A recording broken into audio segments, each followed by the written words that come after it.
Good morning. I want to talk to you today about what God knows. The Bible says that nothing in creation is hidden from God. But in particular today, what I'd like to talk about is what God knows about you. First of all, He knows about every one of your needs. He knows that. In Matthew chapter 6, it says, your Father knows exactly what you need, even before you pray and ask.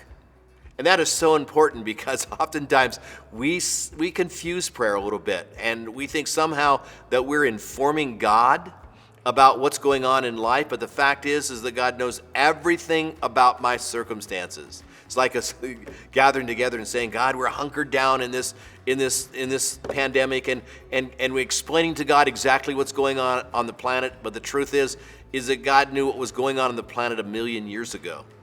And He knows today, and He knows everything about you and what's going on in your life. The second thing that I think He knows is that I think He knows about my pain. And this is beautiful. In Psalm 56, verse 8, it says, you keep track of all my sorrows. You have collected all my tears in your bottle. You have recorded each one in your book. Now, I don't know whether this is figurative or literal, but here's what I know for sure. The point of this passage is simply this, is that God is a record keeper, and God knows every bit about my pain, and someday He's going to wipe away every tear from my eye. And one of these days, He's going to take all the wrongs that have been committed to my life, and He's going to right those things. The third thing He knows about is He knows about my future.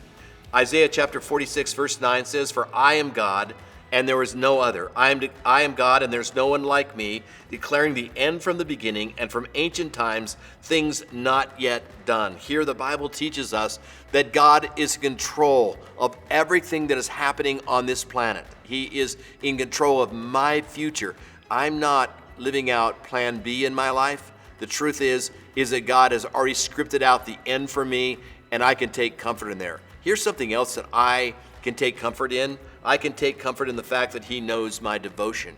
He knows my faithfulness. He knows everything about that. In Matthew chapter 6, verse 4, it says, give your gifts in private. Your Father who sees everything will reward you. God sees those secret acts of my devotion to Him. God knows my faithfulness. He knows when I go into my private prayer closet and pray. He knows everything about what I do. And one of these days, He is going to respond to my faithfulness and devotion by giving me reward. And that is such a beautiful thing. And I take comfort in those things every day. God bless you. Have a great day.